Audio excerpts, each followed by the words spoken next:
함께 사도신경으로 우리의 신앙을 고백하겠습니다. 나는 전능하신 아버지 하나님 천지의 창조주를 믿습니다. 나는 그의 유일하신 아들 우리 주 예수 그리스도를 믿습니다. 그는 성령으로 잉태되어 동정녀 마리아에게서 나시고 본디오 빌라도에게 고난을 받아 십자가에 못 박혀 죽으시고 장사된 지 사흘 만에 죽은 자 가운데서 다시 살아나셨으며 하늘에 오르시어 전능하신 아버지 하나님 우편에 앉아 계시다가 거기로부터 살아있는 자와 죽은 자를 심판하러 오십니다.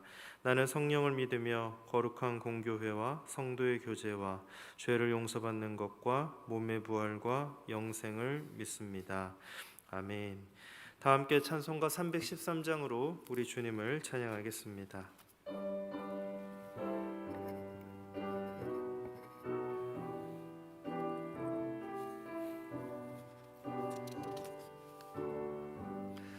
내 임금 예수 내 주여 이 죄인이 주님 앞에 한없는 은혜 받고서 내 생명 모두 드리오니 그 풍성하시는 종을 주에게 내려주소서. 내 임금 예수 내 주여 내 허물을 덮으시고 주 십자가에 흘리신 그 피를 믿는 마음 보사 내 중한 죄를 사하여 참 평안한 맘 주소서. 내 임금 예수 내 주여 주 은혜에 감격하여 한없는 감사 찬송을 내 주님 앞에 드리오며 내 마음과 정성 다하여 늘 기뻐하며 살리라.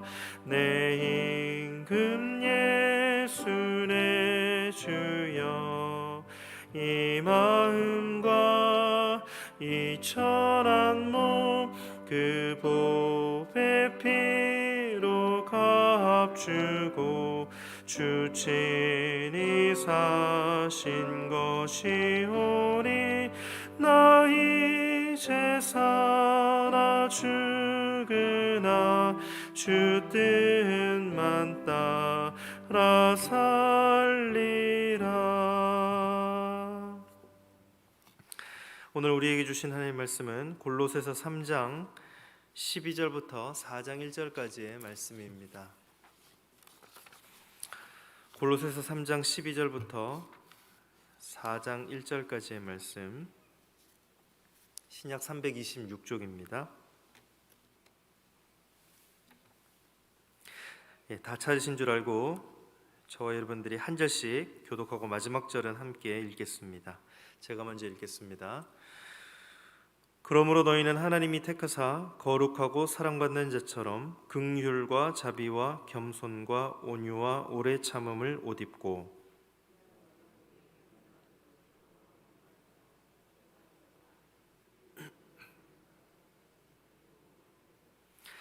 이 모든 것 위에 사랑을 더하라. 이는 온전하게 매는 띠니라.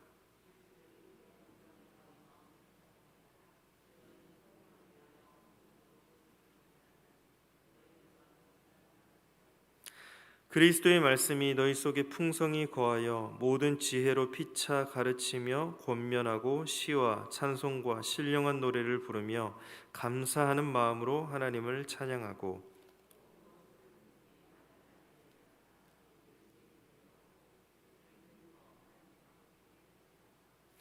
아내들아 남편에게 복종하라. 이는 주 안에서 마땅하니라. 자녀들아 모든 일에 부모에게 순종하라. 이는 주 안에서 기쁘게 하는 것이니라.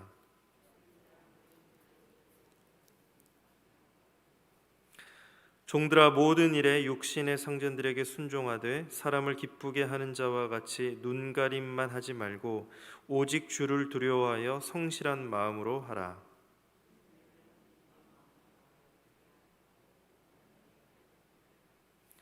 이는 기업의 상을 주께 받을 줄 아나니 너희는 주 그리스도를 섬기느니라.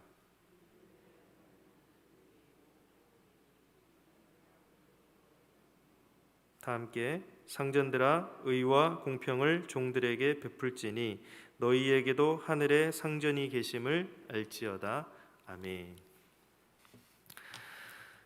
총 4장으로 이루어진 골로새서는 1장과 2장 이제 전반부로, 그리고 3장과 4장은 후반부로 나누어서 볼 수가 있겠습니다. 전반부에 해당하는 1장과 2장에는 복음의 기초가 이제 드러나 있습니다. 예수 그리스도께서 어떠한 분이시며 하나님께서 우리에게 어떠한 일을 행하셨는지에 대한 내용들이 서술되어 있습니다.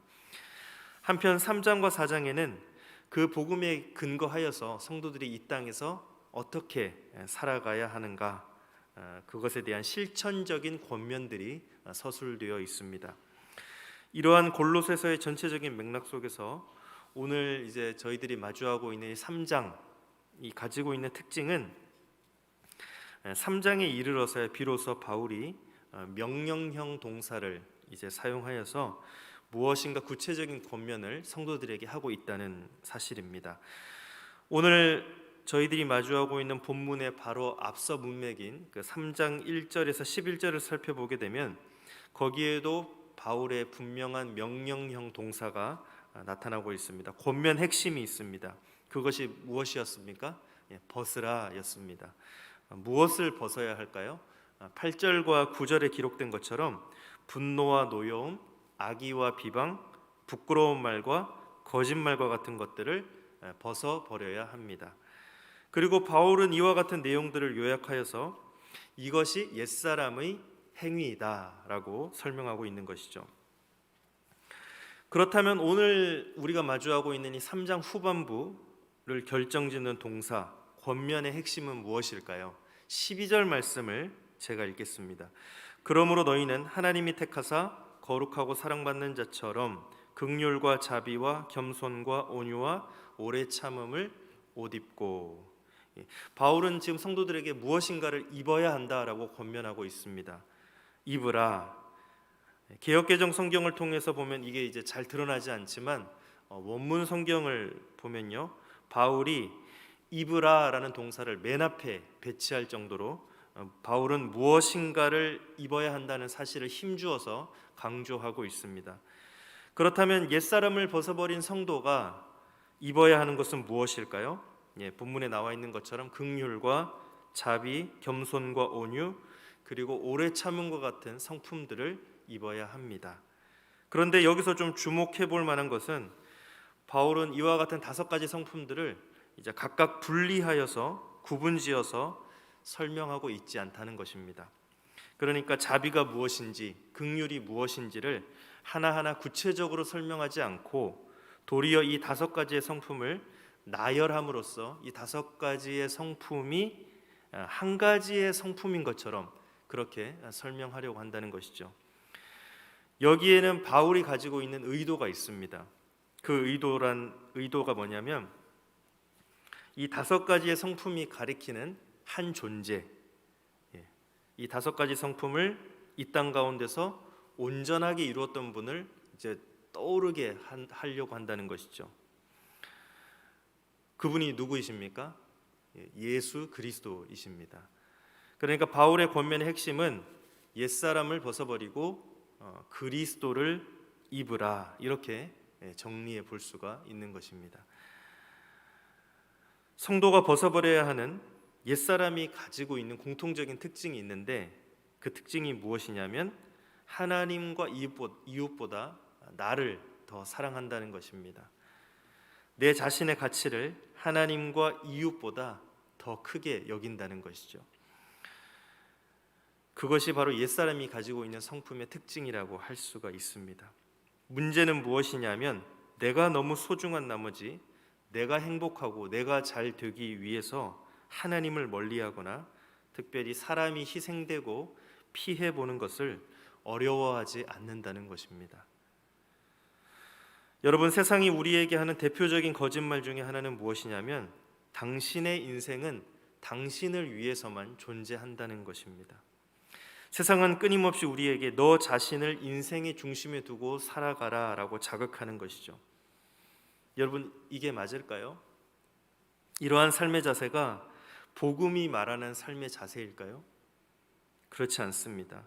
이와 같은 삶의 자세는 성도가 삶을 대하는 근본적인 태도가 될 수 없습니다. 왜 그럴까요? 우리 주님께서 그렇게 사시지 않았기 때문입니다.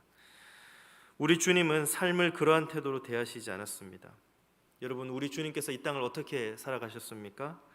사람이 하나님이 되려고 할 때 하나님은 사람이 되기를 선택하셨습니다.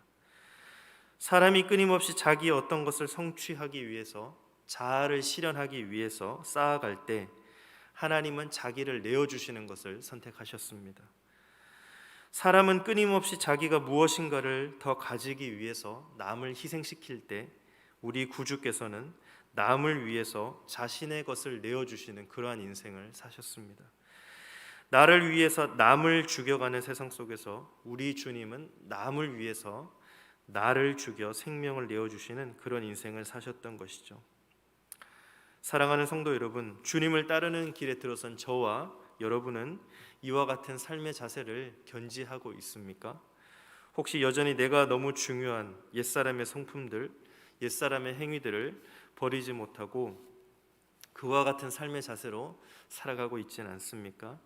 소망하기는 오늘 말씀을 통해서 다시 한번 옛사람을 버리기로 결심하고 그리스도를 입게 되는 저와 여러분들이 되시기를 주님의 이름으로 축복합니다. 바울은 이제 그리스도의 옷을 입은 성도들이 어떻게 살아가야 하는지를 조금 더 확장하면서 설명을 하고 있습니다. 그 내용이 13절과 14절에 있는데요, 제가 읽겠습니다. 누가 누구에게 불만이 있거든 서로 용납하여 피차 용서하되 주께서 너희를 용서하신 것 같이 너희도 그리하고 이 모든 것 위에 사랑을 더하라. 이는 온전하게 매는 띠니라. 바울이 굉장히 선명하게 무엇인가를 요청하고 있습니다. 그것이 무엇입니까? 누군가를 용서하고 용납하라는 것입니다. 그리고 이 모든 권면 위에 가장 중요한 권면인 사랑하라라는 권면을 강조하여서 서술을 합니다. 이 본문도 역시 이 개역개정 성경을 통해서 보면 잘 드러나지 않지만 원문을 통해서 보면 14절에 이 모든 것 위에라는 표현 앞에 그러나 무엇보다라는 관용적인 어구가 들어가 있는 것을 확인할 수 있습니다. 그러나 무엇보다라는 표현은 바울이 골로새서뿐만 아니라 모든 서신서에서 어떤 특정한 권면을 강조할 때 여러 권면들이 있지만 이 모든 권면보다 이것이 가장 중요하다라는 것을 찝으면서 나타낼 때 쓰는 표현이었습니다. 그러니까 바울이 그러나 무엇보다라는 이 표현을 써가면서까지 지금 사랑이 가장 중요하다라는 것을 강조하고 싶어 하는 것이죠. 재미있는 것은 그토록 중요하다고 여겨지는 사랑을 바울은 그냥 사랑이라고 말하지 않고 뭐라고 이야기합니까? 그 사랑이 온전하게 매는 띠다라는 사실을 강조하여서 서술을 합니다. 왜 그랬을까요? 바울이 왜 사랑을 굉장히 소중하게 여기고 있는데 그냥 사랑이라고 말하지 않고 이와 같은 그 비유적인 요소를 사용했을까요? 이것을 좀 이해하기 위해서는 그 당시 그 의복 문화를 좀 볼 필요가 있습니다. 본문 당시의 고대 사회에서 이제 옷은 상의와 하의가 따로 구분되지 않는 원피스, 그러니까 쉽게 얘기하면 원피스 형태의 옷을 입었습니다. 그래서 커다란 천을 마치 뒤집어 쓴 것처럼 이렇게 생활하다 보니 옷에 있어서 가장 중요한 것은 이 띠를 매는 거였습니다. 띠를 매서 매듭을 짓고 고정을 시켜야만 그 옷을 입고 생활할 수 있었던 것이죠. 이 말을 바꿔 말해보면 아무리 옷을 입고 다 갖추었다 하더라도 띠를 매지 않으면 그 옷은 옷을 입었지만 기능을 할 수가 없다는 것입니다. 이런 맥락 속에서 오늘 말씀을 다시 한번 살펴보면 앞서 12절에서 말했던 그 5가지 성품들, 그러니까 긍휼과 자비, 겸손과 온유, 오래 참음 같은 성품들, 그리고 용서와 용납 같은 성도들의 해야 하는 그런 일들에 사랑이 빠지면, 사랑이 부재하면 그것은 아무런 기능을 할 수 없는, 아무런 어떤 의미도 갖지 못한다라는 것을 의미하는 겁니다. 우리가 소위 그 사랑장이라고 말하는 고린도전서 13장에서 말하는 것처럼 아무리 많은 은사가 있다 하더라도 거기에 사랑이 부재하면, 사랑이 없으면 그것은 소리나는 구리와 울리는 꽹과리와 불과하다라는 그 맥락과 같은 것이죠. 결국 바울이 요청하고 있는 성도의 삶의 자세는 무엇입니까? 서로를 용서하고 용납할 뿐만 아니라 사랑해야 한다라는 것입니다. 여러분, 이게 쉽습니까? 누군가를 용서하고 용납하는 것, 또 그것뿐만 아니라 그 대상을 사랑해야 한다는 것, 이것은 참 쉬운 일이 아닙니다. 그런데 우리가 오늘 본문을 이해하기 위해서 행간에 놓쳐서는 안 되는 표현 하나가 있는데 13절에 나와 있습니다. 이렇게 이야기합니다. 누가 누구에게 불만이 있거든 서로 용납하여 피차 용서하되 주께서 너희를 용서하신 것 같이 너희도 그리하고. 주께서 너희를 용서하신 것 같이 너희도 그리하고. 이것이 중요하죠. 여러분, 이게 무엇을 의미할까요? 사람은 사실은 스스로의 힘을 내어서 스스로가 가지고 있는 능력으로는 누군가를 용서하거나 용납하거나 혹은 사랑할 수 없다는 것이죠.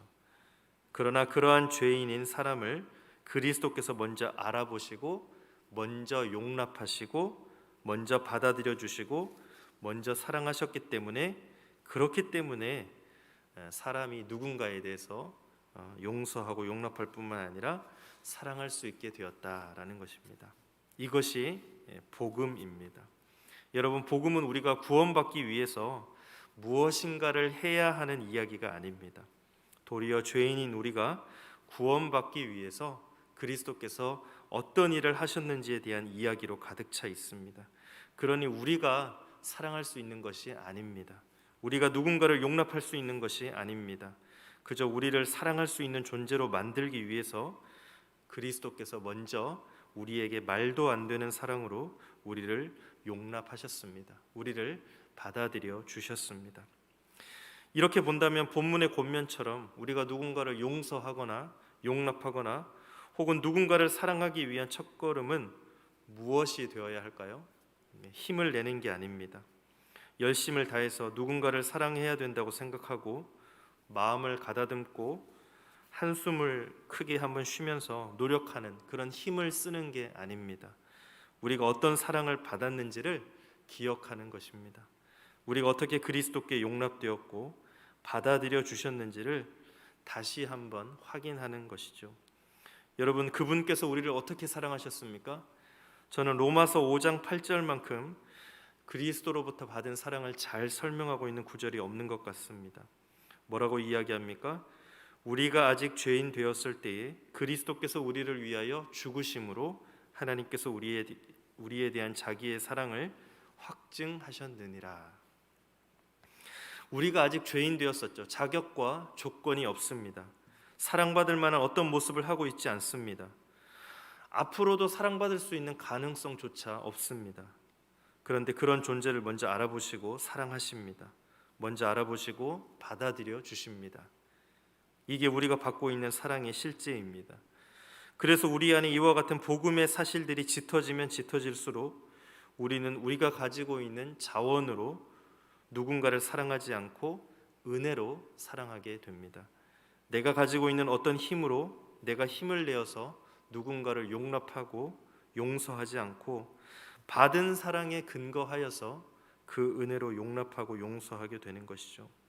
소망하기는 우리가 누군가를 용납하고 용서하고 사랑하는 것에 그것을 적용하기 이전에 우리가 어떠한 사랑을 받고 있고 우리가 예수 그리스도께 어떻게 용납되어졌는지를 다시 한번 기억하면서 복음에 짙어져가는 저와 여러분들이 되시기를 주님의 이름으로 축복합니다.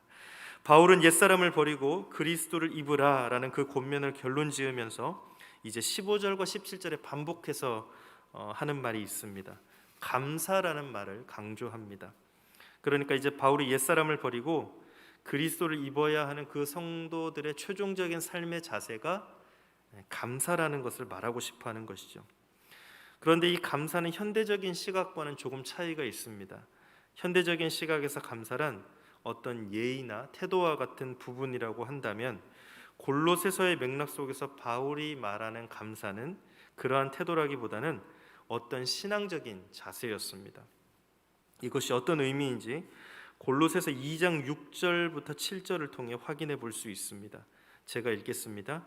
그러므로 너희가 그리스도 예수를 주로 받았으니 그 안에서 행하되 그 안에 뿌리를 박으며 세움을 받아 교훈을 받은 대로 믿음에 굳게 서서 감사함을 넘치게 하라. 이 골로새서의 맥락 속에서 감사라는 것은 그리스도의 주 되심을 고백하는 것입니다. 그러니까 하나님께 감사한다라는 것은 그분이 창조주가 되실 뿐만 아니라 모든 선한 것의 근본이고 그 선한 것을 내 인생에 공급해 주시는 분이라는 것을 신뢰하고 고백하는 것입니다.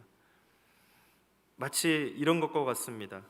가나안 농군학교를 세우신 김용기 장로님에게 어느 날 누군가 찾아와서 이렇게 물었답니다. 장로님 행복하십니까? 이렇게 묻는 그 사람에게 장로님은 물끄러미 논두렁을 쳐다보면서 이렇게 말했습니다. 아니요, 감사합니다. 이렇게 대답하시는 것이죠. 행복이라는 질문에 감사로 대답을 합니다. 어떻게 하면 괴롭지 않을까? 어떻게 하면 문제를 해결하고 성공할까? 어떻게 하면 행복해질 수 있을까를 물으면 우리는 끊임없이 불만족스러워질 겁니다. 그런데 하나님이 우리에게 주신 것을 은혜로 여기고 해석하면서 감사할 수 있으면 만족할 수 있다는 것이죠. 하나님이 어떤 분이신지를 정확하게 이해하고 그분과의 관계가 바로 세워지면 우리는 눈에 보이는 것으로 낭망하지 않고 늘 감사할 수 있다라는 것입니다. 신앙적인 자세인 것이죠. 골로새서의 맥락 속에서의 감사가 바로 이러한 의미입니다. 이처럼 성도가 이제 감사하기 시작하면 그 감사가 맺는 열매가 있습니다. 16절에 이렇게 기록합니다. 그리스도의 말씀이 너희 속에 풍성히 거하여 모든 지혜로 피차 가르치며 권면하고 시와 찬송과 신령한 노래를 부르며 감사하는 마음으로 하나님을 찬양하고. 그죠? 말씀과 권면 그리고 찬양과 감사. 이와 같은 것들이 한 곳에 어우러지는 것, 그것이 하나로 이루어지는 것을 우리는 예배라고 부를 것입니다. 결국 하나님의 하나님 되심을 인정하는 감사하는 삶의 자세는 예배를 통해서 확인할 수 있습니다. 감사하는 사람은 예배하는 자입니다. 이 말을 바꿔 말해보면 우리는 예배를 통해서 하나님의 하나님 되심을 인정하고 그분을 찬양할 뿐만 아니라 내 삶에 정말 그분이 그러하다라는 것을 적용시키는 것이죠. 그러니 성도가 옛사람을 벗고 그리스도를 입어서 결국 해야 되는 것이 무엇입니까? 옛사람을 벗어버리고 옛 성품들을 다 털어버린 다음에 그리스도로 옷 입는 겁니다. 그리고 나서 결국 우리가 해야 되는 것은 예배의 자리에서 예배자로 살아가는 것이죠. 이제 말씀을 정리하겠습니다. 오늘 말씀 17절에 바울은 또 무엇을 하든지 말에나 일에나 다 주 예수의 이름으로 하고라는 권면을 통해서 성도에게 있어서 이 예배라는 것은, 이 범주는 단순히 어떤 공간과 시간에 구애받지 않고 우리 성도들의 전 생애를 지배한다는 사실에 대해서 강조하면서 오늘 권면을 이제 마무리 짓고 있습니다. 그리고 나서 18절부터 4장 1절까지 그 예배라는 것은 한 사람 한 사람의 관계를 통해서 확증된다라는 것을 확인해 주고 있습니다. 우리가 옛사람을 벗어버리고 그리스도를 입었다는 것이 어디에서 확증이 된다는 겁니까? 특별한 장소, 그런 시간뿐만 아니라 우리가 살아가는 아주 보편적인 장소, 관계, 또 드러나지 않는, 선명하지 않지만 우리가 매일 마주치는 그런 환경 속에서 그러한 우리가 예수 그리스도를 옷 입었다라는 것이 확증된다, 나타난다라는 것을 말씀해 주고 있습니다. 소망하기는 오늘 말씀을 통해서 다시 한번 힘을 내어서 그리스도의 옷을 입는다던가, 혹은 내가 뭔가 열심을 다해서 용납하고 용서하고 사랑한다, 너무 쉽게 적용하기보다는 내가 어떻게 그리스도의 옷을 입게 되었고, 그분이 나를 어떻게 사랑하셨고, 그분이 나를 어떻게 먼저 용납하셨는지, 어떠한 존재로 빚어 나가시는가를 다시 한번 말씀과 기도를 통해서 깨닫게 되는, 또 오늘 그 삶 속에서 그러한 관계들을 확증시켜 나가고 주님의 은혜로 그런 것들을 선명하게 드러낼 수 있는 저와 여러분들이 되시기를 주님의 이름으로 축원합니다. 이 시간 말씀을 가지고 한번 같이 기도하겠습니다. 우리 모두가 이제 옛사람을 벗고 그리스도를 입은 성도들이 되었는데, 먼저는 우리가 아직 죄인 되었을 때에, 자격과 조건이 갖추어지지 않았을 때에 주님께서 먼저 우리를 용납하시고 먼저 받아들여 주시고 먼저 사랑해 주셨습니다. 그 사랑의 실제 은혜로 오늘 내가 누군가를 용납하고 용서할 수 있게 해달라고, 또 그 사랑의 근거에서 먼저 용서하고 용납할 수 있게 해달라고 기도하겠습니다. 그리고 이것이 확증된 모습이 예배의 자리에서 이제 나타나게 되는데, 그 예배라는 범주는 어떤 특별한 장소, 시간뿐만 아니라 아주 보편적인 장소, 또 특별하지 않은 관계, 시간들 속에서 선명하게 드러납니다. 그러한 모습들이 오늘 우리 가족들과의 관계에서, 직장에서, 학교에서, 내가 살아가는 모든 삶의 자리 가운데서도 드러날 수 있게 해달라고, 주님을 드러낼 수 있게 해달라고 우리 시간 함께 기도하겠습니다. 하나님 아버지, 감사합니다. 오늘 주님 주신 말씀 가운데 우리의 허물된 모습과 부족한 모습들을 거울로 비추어 보며 그 모습을 그냥 잊어버리고 살아가는 우리의 그런 망각된 또 잘못 가운데 주님 함께하여 주셔서 우리 모두가 이제 옛사람을 벗어버리고 예수 그리스도를 입고 살아가는 성도들로서 어떻게 살아가야 할까? 먼저는 우리가 아직 죄인 되었을 때에, 자격과 조건이 갖추어지지 않았을 때에, 사랑받을 만한 어떤 모습도 없었을 때에 주님께서 먼저 알아보시고 먼저 용납하시고 먼저 받아들여 주시고 먼저 사랑해 주신 그 은혜로 나도 누군가를 용납하고 용서할 수 있도록, 그 사랑의 근거에서 사람들을 용납하고 용서하고 가족들을 용서할 수 있도록 주님 도와주옵소서. 이제 그 감사와 사랑의 모습이 우리 예배 자리에서 확연하게 드러나기를 소망합니다. 그것이 확증되기를 소망합니다.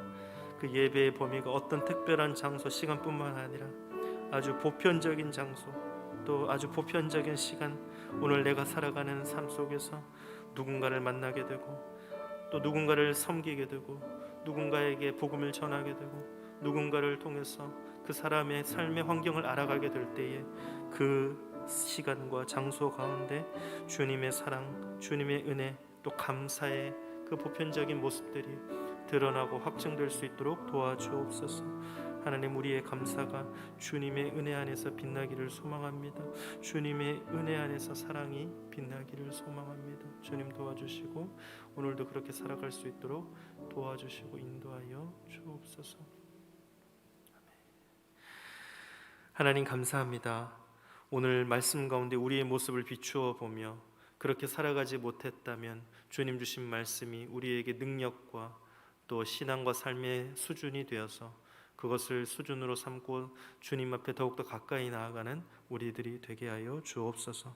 우리 모두가 옛사람을 벗어버리고 그리스도를 입은 성도들로서 우리가 아직 죄인 되었을 때에, 자격과 조건이 갖추어지지 않았을 때에 주님께서 먼저 알아보시고 먼저 용납하시고 먼저 받아들여 주시고 사랑해 주셨습니다.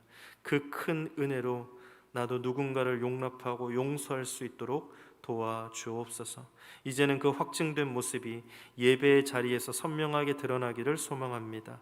그 예배의 자리가 아주 보편적인 장소, 또 아주 보편적인 시간들 속에서 가족들, 또 우리 학교에서 친구들, 또 직장에서 동료들, 그리고 또 우리가 살아가는 모든 삶의 자리 가운데 누구인지는 알 수 없지만 만나는 모든 사람들, 그들에게 우리가 받은 그 사랑과 은혜가 확증된 모습으로 예배의 자리뿐만 아니라 그 각 사람들과의 관계 안에서, 삶의 관계 안에서 확증되고 확연하게 드러날 수 있도록 주님 도와주시고 은혜를 베풀어 주옵소서. 이 모든 말씀 예수님의 이름으로 기도드립니다.